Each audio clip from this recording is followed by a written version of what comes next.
Hello, and welcome to another episode of Out the Box Show. I'm your host, Donald McKinney. My co host, Westerfield Tober, will not be joining us, but he will be back shortly. I gave him the day off, for being such a great, amazing person. But anyway, today you have me. So, with that being said, I would like for you to like, subscribe, and share this content if it's something that that you feel connected to. And please, please, please do me a favor. Please comment if you can. You know what I'm saying? Feel free to leave comments as much as possible because today we have some really, really, really amazing content that we're going to be talking about. So, with that being said, MJW. First and foremost, I want to start off with saying that we live in some crazy times right now, and the way that the world is going is really, really, really indicative to how we as a human people have in the past acted and treated each other. I think there's a statement that says, you are the culmination of the choices you made a year ago, 2 years ago, last week, the week before, and so on and so forth.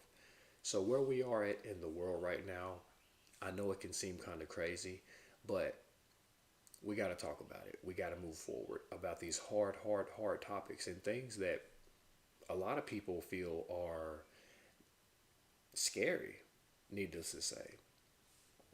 But with that being said, let's talk about MJW, aka Malcolm Jamal Warner. You might know him as Theo of The Cosby Show. He recently passed away here, I want to say a week or two ago. And first and foremost, I want to send a, heartfelt, compassionate condolences to his family, his loved ones.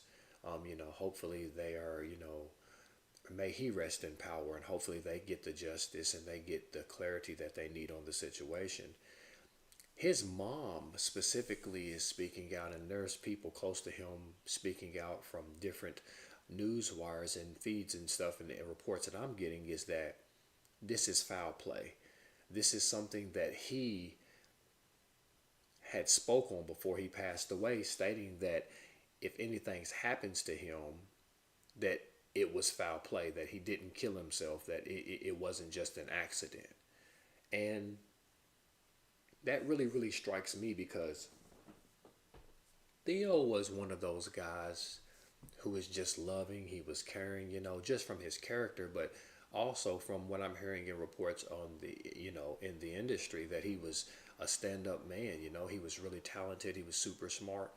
And I didn't know him personally, but just having the character and knowing his character, and then just from him and Malcolm and Eddie and the different shows that he done and the works that he worked on, amazing stand-up brother. So to see him die like that and go out like that is very, very, very hurtful. And it sucks, but let's talk about it. So his mom says that she believes, and his family believes, that it was foul play, um, because specifically, I want to say the autopsy report, there was bruising on the body, and somebody broke into his apartment a few days after he passed away. Now, I don't want to hint and say that this is something that is just a coincidence, because I don't believe in coincidences. But I don't want to speculate either. So do your own research and get your own understanding. It's definitely a topic and subject that I feel we need to do a lot deeper digging into and understanding, because we're losing too many stand-up black men that actually stand for something. So if you look at his case and his scenario, and you look at other black men's cases and scenarios, you're starting to draw a pattern and a picture of why can't successful black men live their lives without being unalived in weird, unsuspecting ways. And I'll just leave that at there with that tidbit. Definitely want to look into the missing files that I think people that are close to him are reporting that came from his location. of his apartment that he had. Somebody broke in there and stole files and stuff like that was missing. So, you know, they say that he was working on a documentary, or he was working on putting together evidence on exposing the Hollywood industry and exposing the industry and what's been going on behind the scenes. And by him being in Hollywood his whole entire life, I'm pretty sure if anybody would know, he would know. So definitely want to. We're going to be staying tuned for more on that story as well. Moving along, Jeffrey Epstein and these Epstein files. What's going on with this? Why is it that we can't find, or the Department of Justice, the FBI, are not releasing these files? I don't know. I would like for them to release the files, but if you have people that are hiding things, and it seems like they're hiding things, but this also seems like this could be something that is more strategic from a standpoint of just causing mass hysteria amongst the masses of people to get people to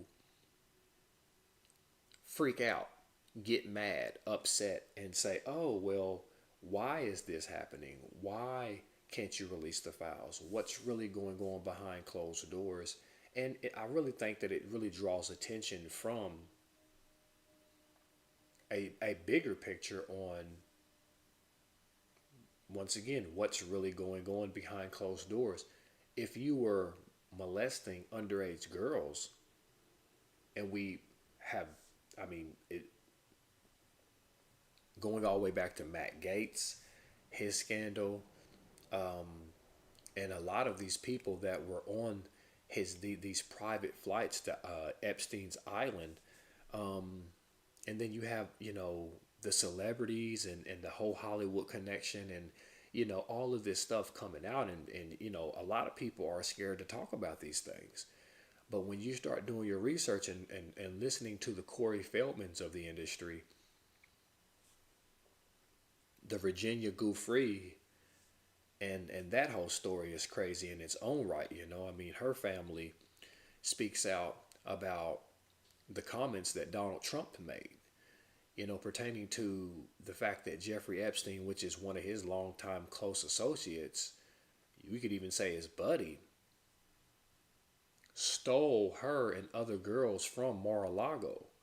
And the survivors are saying that they were at Mar-a-Lago, they were on Jeffrey Epstein's island. And once again, I don't want to minimize any of these situations, because these are really horrendous things that have happened to these people's families. So my condolences to the loss of these people, because Virginia Giuffre, she committed suicide because of the stress and the pressure that she was facing. And did she commit suicide, you know, I mean, or was she taken out? Once again, I mean, these people that are speaking out on these topics, they need to be protected, first of all. So I really want to do a better job of, you know, making sure that we're getting out this news and we're talking about these situations. And that's what the Out the Box show is talking about the hard topics, talking about the things that people are scared to talk about, you know, the wild, crazy scenarios. And this is definitely a wild, crazy scenario. What if people were exposing, and as they're exposing this stuff, they're being unalived? You know, I mean, when you have Donald Trump speak on the fact that the girl was stolen away from Mar-a-Lago, and then the family come back and say that she wasn't stolen, she's not a piece of property, women are not objects. I totally agree with that. You know, I mean, to say something like that really does demean the survivors and the people that went through those experiences.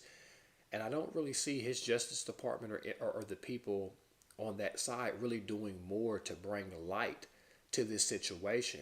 So definitely paying attention to that and what's been going on with that, and the possibility that I guarantee you more will be coming out on those situations and those topics. So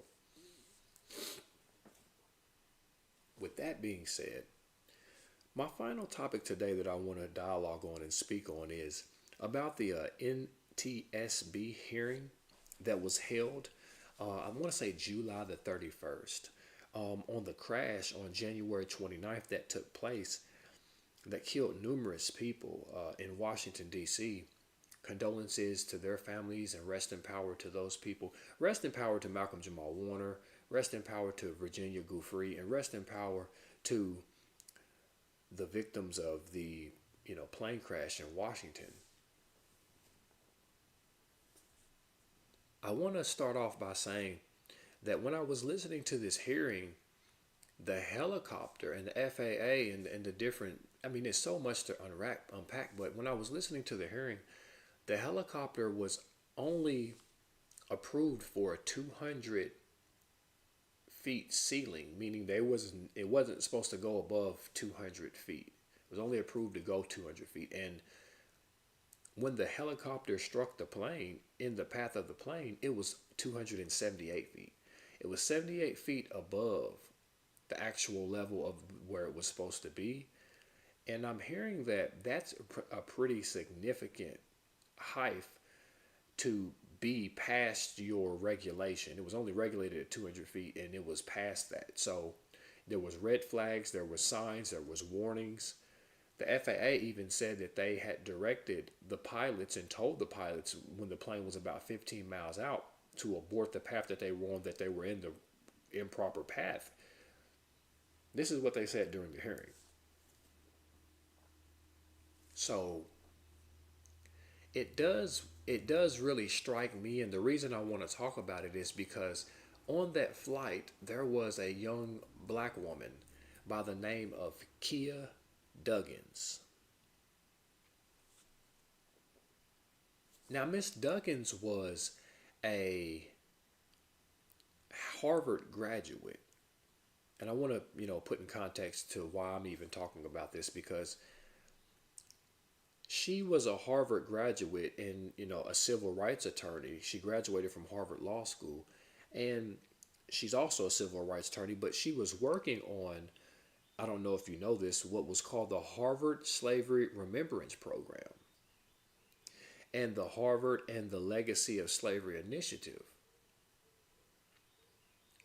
which in January of this year, January 23rd of this year, the whole team was disbanded by Harvard. Now, why they were disbanded is up to speculation, but I would like to say that they found over, with the help of Miss Kia Duggins, they found over 900 descendants of slaves, of people that descend from Harvard slaves that Harvard owned. And what really struck out to me was that specifically on January 23rd, when her and her whole team was let go from the work that they did, not even a week later, that plane is struck by a military Black Hawk helicopter. Once again, I don't believe in coincidences, but the helicopter was not supposed to be where it was. So putting all of this stuff together, there's a thing called COINTELPRO, and there's a program that literally descends and destroys people across in America, across the world.